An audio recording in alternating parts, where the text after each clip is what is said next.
And with that time, it is Tuesday, so y'all know what that means. My brother's standing in here, and I got dogs, standing in here at 6'1", 197 pounds. Tony is in the building. How we feeling today? Oh, 6'1", 197. Am I Justin Jefferson? Is he really 197? This nigga not over 200 pounds? I could be wrong. Nah, I Justin Jefferson is a slim man, a dominant man at what he does, but a slim man nonetheless. Justin Jefferson height. Wait, hold up a second. I need to figure this out now. 6'1", 194. Damn. Hold Yep. up a second. I didn't even know that beforehand. That's a great pull. Like on both parts. Like you just like having that like great pull on both parts, man. Where else you get this kind of info? Um Damn, best receiver in the league under 200. It's crazy. Tough, tough. Hey man, look. So we have to start off with the Ravens Bills. Now, everybody in week one, I believe there's things you can learn or that you can see. Some things are obviously more apparent than others, but we very much are a pick and choose society when it comes to week one, who we want to slander, who we don't, right?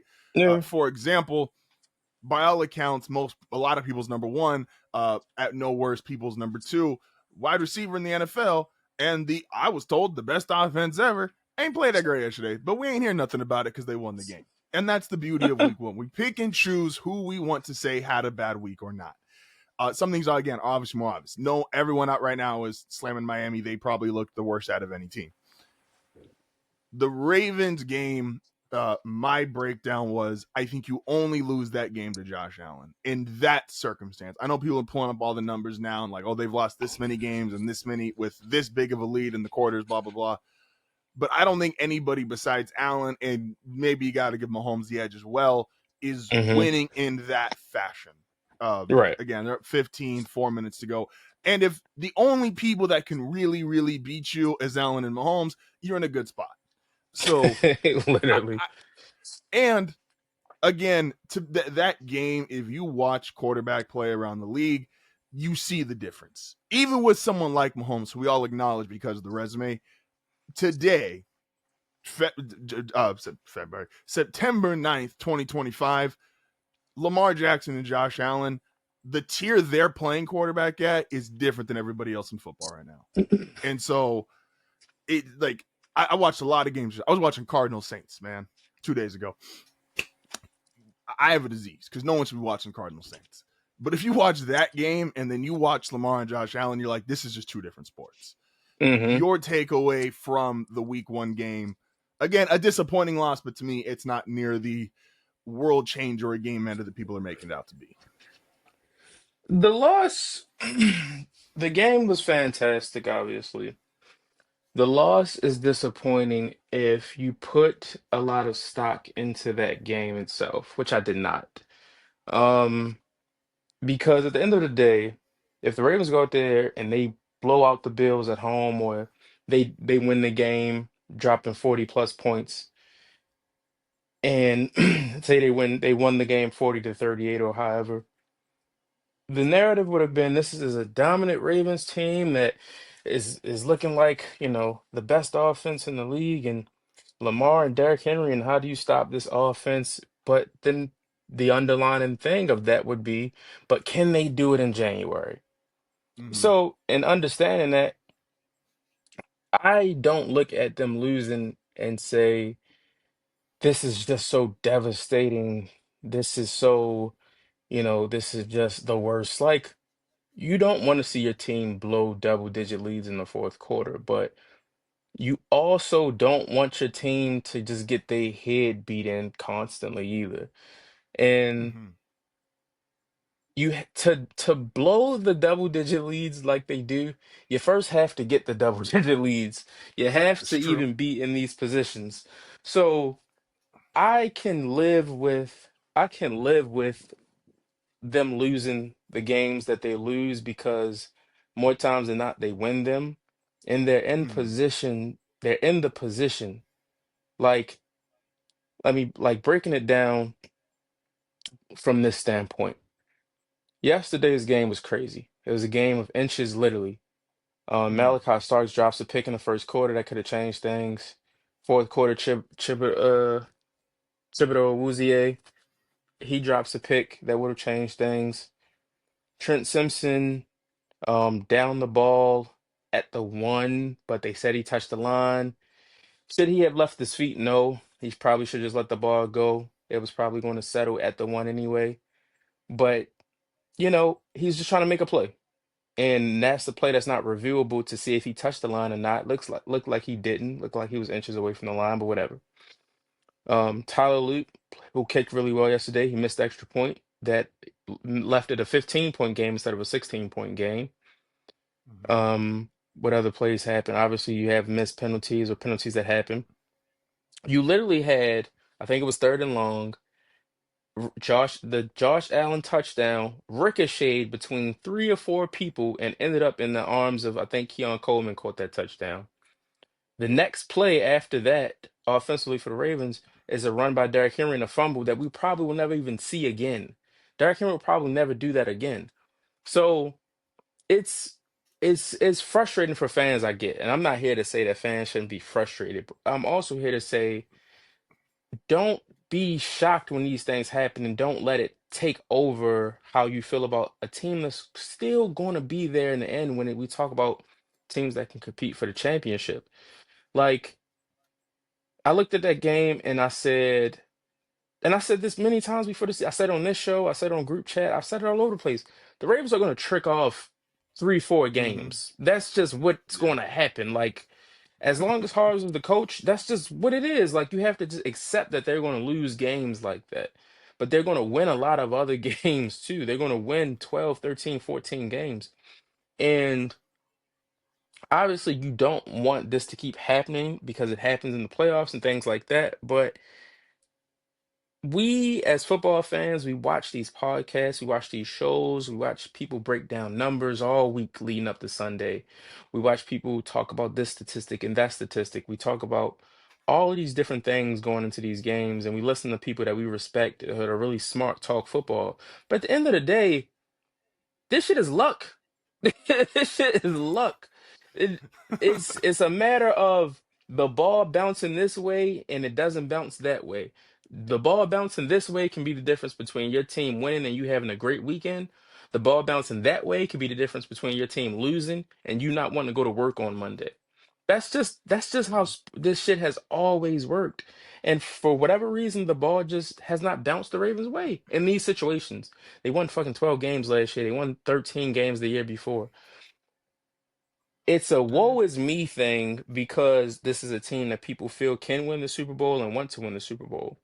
But people also have to keep in perspective, and I've said this so many times, you just go through shit and eventually you get through it. Yeah. This is not a perfect team. This is not going to be a team that does everything right all the time.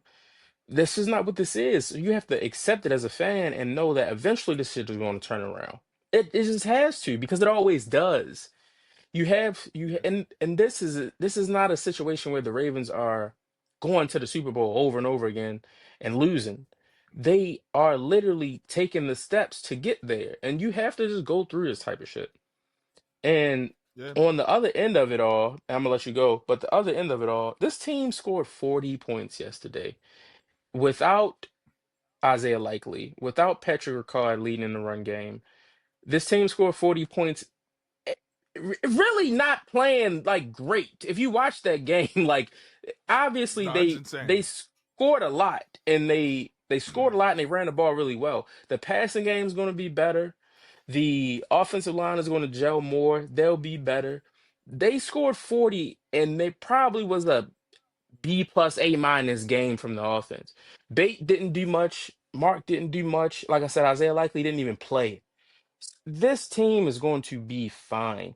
And also, that's the worst the defenses are going to play. They won't play that bad. They won't play worse than that. They may play as bad because they play a lot of great quarterbacks. Obviously, they play Cincinnati. Mhm. They play the Lions. They play the Eagles. Don't think they play the Eagles actually, but they play a lot of great teams.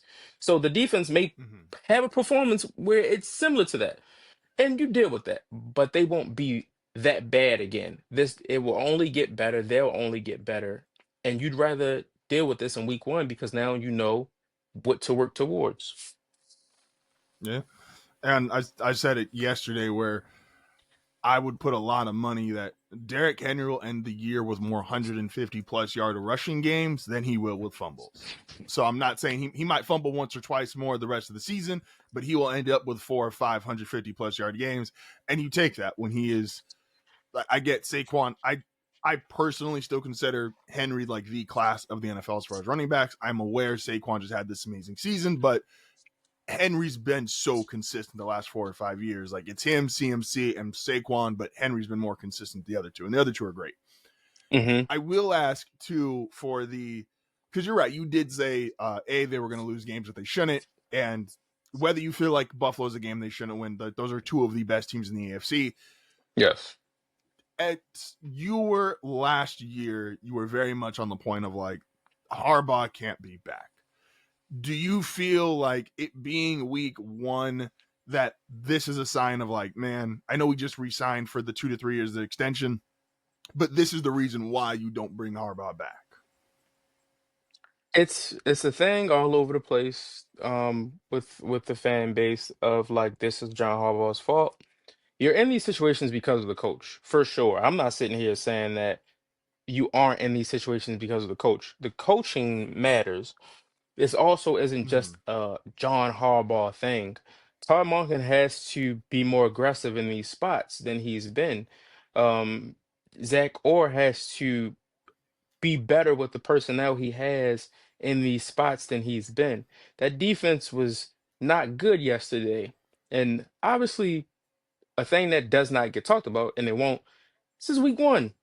The Ravens don't play guys Mm-hmm. during the preseason. These are their preseason games.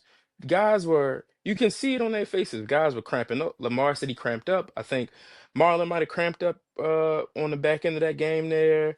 You can see Kyle Hamilton, he was tired. Like guys were tired. It's first game action you're having in months. So you have to adjust to that. Mm-hmm. So I do think that plays a lot into how the defense played yesterday, but they also weren't in great Yeah. position with some of the play calls and things like that. But I can also look at it and just as much as we want to, because we believe in our team so much, as much as we want to be like, well, this should have been done differently. This should have happened differently. You should have tried to do this more. At the end of the day, that's Josh fucking Allen. What do you Yeah. really want me to do? You Harbaugh said it in the press conference today. Like, we tried zone, we tried man, we blitz, we didn't blitz. The pass rush has to be better, and I think it will be better. They didn't get Mm-hmm. pressure in the way that you'd like them to yesterday, but in the moments where you do get it, what can you really do when the quarterback is 6'5", 250?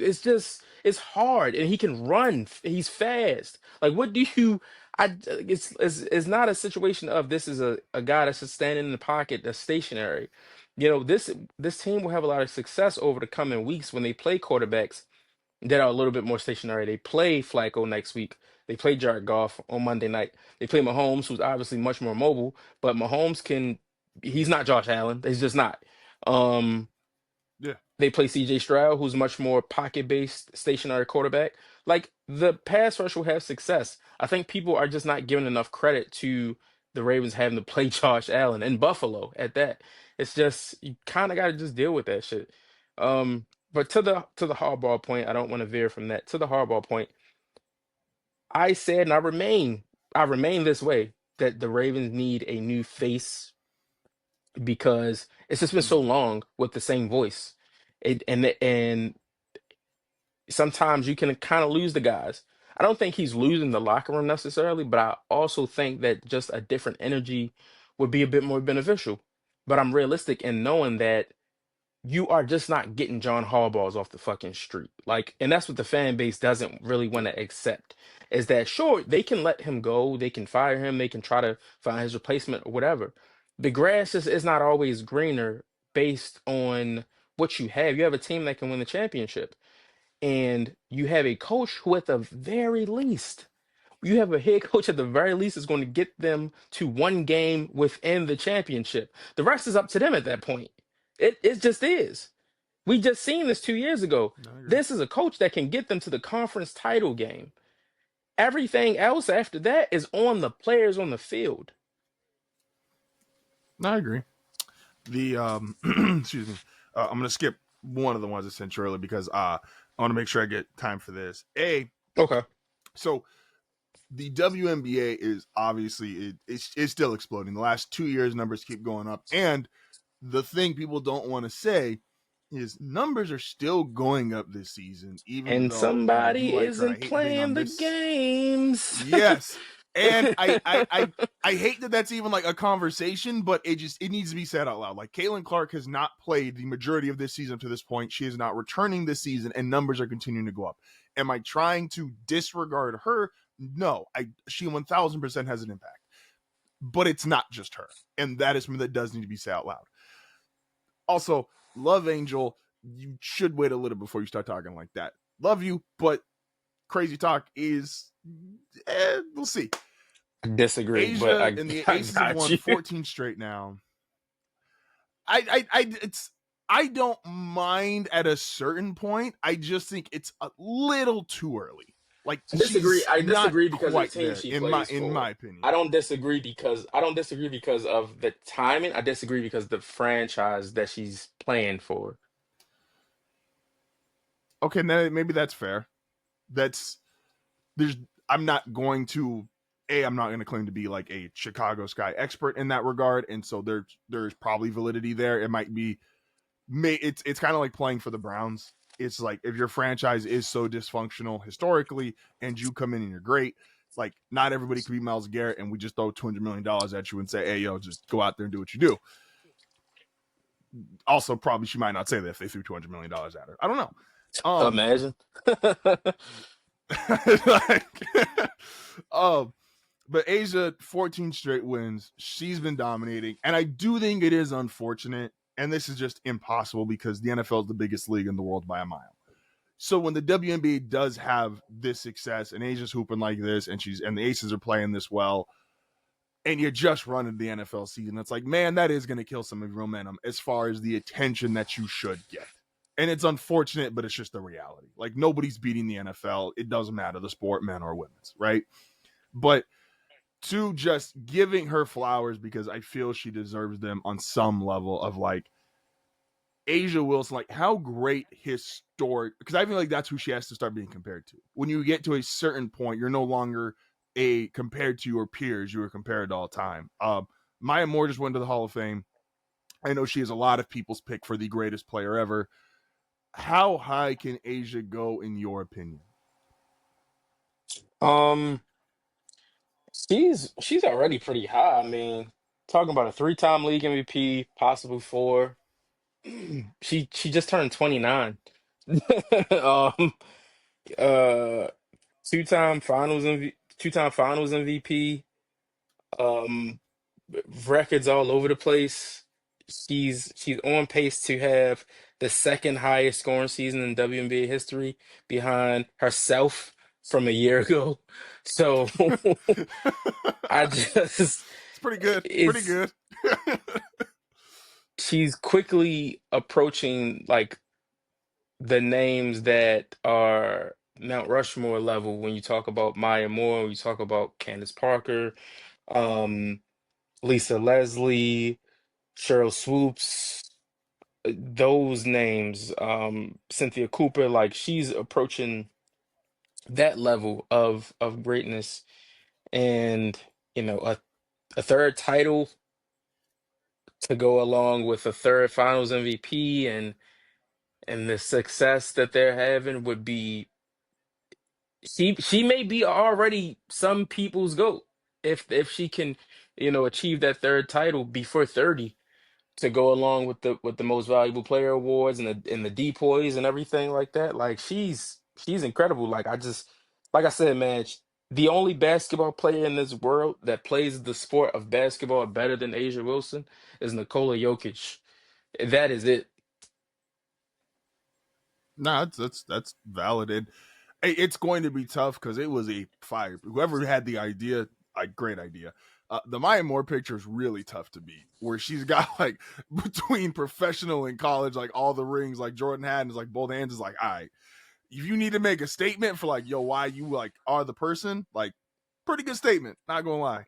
Maya Um, Moore, like I said, Maya Moore, the only person with a complete basketball, the only person that can touch Maya Moore, like when we talking complete basketball resume from high school to college to NBA, the only person that can touch her is Stewie. That's it. Breonna Stewart's accomplishments are incredible. Breonna Stewart may have the greatest resume when you talking like basketball of any human being that has ever lived. Breonna she went Stewart four never for lost four a at game UConn, in right? college. Breonna Stewart didn't lose a game in college. She won she won four straight national championships. It's like her and because from the men's side, if we're going high school to pros, it's Kareem, right? Like he's Right. got the most complete. If you're going to high school, yeah, high school, college. Because did Kareem lose a game in college? No, If he no, did, he it was did maybe not. They one. banned Oh, he didn't. dunking Yeah, he didn't. because Kareem was too good. They said they said you cannot do that thing. They told him he couldn't dunk the basketball. So he said I'll shoot over my head from the side. Hey man, that's no Kareem's resume. He Like again, he created a there's a shot handful. because they said you can't dunk the ball. A shot that people still can't do to this day, and it's Nobody can do it. man. No, Look, Kareem nobody has can do it. like it's funny, like because you'll see like professional athletes in the NBA, and it's like they hit a hook shot or two a season. It's like, oh my gosh, like can you believe that? And it's like Kareem just used to do that for 30 a night, like just religiously, and it's like, all right, man, you different. Shout out to the captain. Um, New game. So every Monday, especially during NFL season, is a great time to do it. Or sorry, every Tuesday during NFL season is new game, snake oil, or the good stuff. So every week there is a surprise in the NFL. It's impossible. There's like either if you really want to be hardcore X's and those guys, maybe your just game plan lines up perfectly and you have a really good game, and we've seen them all over the place. Random running back gets 150 yards, or a QB has a breakout game, and we're like, Yep. oh my gosh, and then they disappear the next week. So we are here to judge snake oil or the good stuff. Where'd I put my note here? All right. Oh, here we go. Okay. So now these are not just individual players. This might even be, as we'll go down the list, units. So the first one we got to start with is, and this is my hard left from yesterday. I was wrong because I didn't think he had another good/great game in him. Is 41-year-old Aaron Rodgers throwing 4 touchdowns for the Steelers? Oh, Is that brother. snake oil or is that the good stuff? The snake oil I is didn't so want to use heavy. Justin. That shit was when we get to week 8, week 9, week 10, and everybody's saying, remember in week 1 when Aaron Rodgers threw 4 touchdowns and we thought everything was going to be okay for the Steelers? That is the most snake oil if I've ever. That's a level of snake oil that I don't know if we're going to see again this season. Nah, it was crazy. I gave him the benefit of the doubt. Now, hard left, hard right to make it work every week. It kind of has to be based off the week. I still don't believe the Steelers are a playoff team, but as someone Same. again who thought we were never going to see even a good Aaron Rodgers or a great Aaron Rodgers game again, it's like, hey man, I tweeted out yesterday, you got one. Let's see week 2. Next person on the list, his counterpart in that game, who honestly, I root for Justin Fields. I wanted Justin Fields to be a Bronco. I'm glad I was wrong. We have the best corner in the league. But Justin Fields leads the Jets 30 plus points, has a great game. Is that snake oil or is that the good stuff? It's if it's either or, it's snake oil because I don't know if he'll be that productive throwing the ball again. He's always going to Mm-hmm. be a good runner of the football. That Pittsburgh defense is very old, so he should have had success against it relatively to his skill set. And considering he just played for that team last year, so he he can Yeah. kind of know what they're doing. He's not going to have that every week, and I don't really think that's sustainable. They don't have much outside of Garrett Wilson watching that game. If they can't run the ball, they don't really have Mm-hmm. anybody that can win 1-on-1. So it's going to be tough for that Jets I hear you. offense. I will say, and I forgot his name, but I looked it up earlier, is Aaron Glenn brought over the passing game coordinator from the Lions when he left. So obviously Ben Johnson got a lot of the credit because he was the OC, but the passing game coordinator who was working with Justin Fields this offseason, and maybe there's something there. And again, I'm rooting for just out of the two quarterbacks in that game. I don't think Rodgers has another one. I wouldn't be shocked if we got one more game like that out of Justin Fields. I think the talent is there. He obviously has had consistency issues, but rooting for him. For sure. It ain't happening this week, but I was about to say, except when he played my team. Maybe the most impressive team, maybe the most impressive team on offense and defense this week. Now, maybe they just played the worst team in the league. I don't know. But Daniel Jones was out here throwing dimes and scoring 30 points and went 7 for 7 on possessions. Look, it ain't going to happen week 2 because it ain't going to happen week 2. I'm not even going to clarify on that. But Daniel Jones, snake oil or the good stuff? That's snake oil mixed with dolphin dolphin meat. The vibes in Miami are so low. I don't know if I've ever seen such a I don't even say a letdown performance, but like they were they were dog shit from the beginning. Like they didn't have any juice to them, and that's kind of crazy to believe because obviously I've never really been high on the Dolphins as a team that is constructed because I just think it's all speed, no power. But they at least in seasons past have come out and put the ball in the air, early weeks, put some points on the board and kind of give you the belief that they can do some things. But they didn't have anything yesterday. And Tyreek it's looking a little washed. It's looking a little, I don't know, man. He's not getting down the field like he used to. Tua can't just throw that ball up and expect Tyreek Hill to be there like he used to. I said before the season, I thought the Dolphins were heading towards a bad season. To show how quick the NFL can change, 2 years ago, I was damn near brought to tears because they were dropping 70. It's going into week 2, Denver might boat race the team that just boat raced Miami. Like, you want to talk about how shit, just quick changes in the NFL and pro sports? Like, those two franchises, 2 years apart, like, we coming up. It was week 2, 2 years ago. And Sean Payton went up there, and it was bad Sunday. It was the only game my wife decided to watch that year with me, and I was like, Denver gonna be good. That's very funny. Anyway, that's very funny. Then watch another game the whole season. I was like, I don't blame you. Like, man, I ain't never seen like a professional team scoring 70 is nuts. Yeah, held the Giants to only 6 points. We were actually talking about them on group chat yesterday, where we were skeptical of the Commanders' defense. Obviously, starting Von Miller, Bobby Wagner. 2 all-time legendary players, both clearly past their prime, but held the Giants 6 points yesterday. Yeah, the Commanders' defense, Lattimore was balling yesterday. Was this snake oil, or was that the good stuff?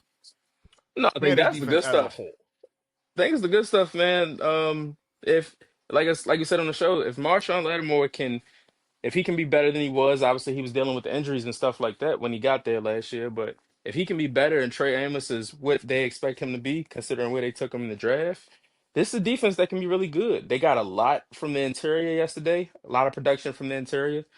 Bobby Wagner is still doing it, so I don't see why they can't keep this up. Now they'll play better quarterbacks. Obviously, they won't play. They won't play Russell Wilson's every week. They might get Russ one more time. Who knows? Like maybe, maybe so. They'll play teams with better perimeter options, a little bit more speed than what the Giants have outside of just Malik Neighbors. But yeah, I think they can. I think they can sustain the success for sure. All right, and going back to Thursday night, a unit that has been obviously a lot of overturn. This was once unquestionably the best unit in the NFL. They've obviously had multiple guys retire, but the Dallas offensive line did not give up any. I didn't think they gave up a single sack. Dak had a pretty clean pocket the entire night. They even ran the ball effectively. Obviously, Jalen Carter was out of the game post the first play because he's his own case. For reasons. Was the Dallas offensive line, was that Snake was the line of Tyler because they're starting 3 fucking Tylers. Is that snake oil or is that the good stuff? I think that's the good stuff too. I was big on Tyler Booker coming into the season out of Bama. I really liked him. If he fell to the Ravens, I thought that he would have been a good addition, but obviously Malachi Starks is just a better fit for sure. Um, if they can continue to get just productive tackle play and keep Dak upright, I'm still pretty high on the Cowboys offense. I don't really have a reason not to be. Like I said, I think that defense is not going to be good considering the Micah loss, and then I don't think the secondary is really that great. You got Diggs still recovering week by week as he gets, further away from his surgery. Um, I thought that Deron Bland was he played pretty well. They both played really good against the Eagles, but I don't know how sustainable that is throughout the season. But for the Cowboys offensive line, I think that is a sustainable thing. I do think that's the good stuff. All right. Yeah, we're gonna be running this back every single Tuesday. Snake oil, the good stuff. All 3 quarterbacks. Sorry, Daniel Jones, Aaron Rodgers, Justin Fields. I'm rooting for you, but hey, man. And then we got the Commanders and our Commanders defense specifically. Obviously, their offense is the good stuff, and the Cowboys offensive line. Appreciate you, man. As always, don't forget you can always see Tony Group Chat Podcast dropping every single Sunday. Excuse me. And we not I wanted to because the segment, I'll be honest, was inspired by a certain quarterback, but he didn't play so great yesterday, so I wasn't going to include him in there. And so, we'll talk about that next week when he has a better game. So, appreciate you, man. We'll catch you next week. Peace. I mean, if you want to be a part of one of the coolest, most unique communities, don't forget to like and subscribe.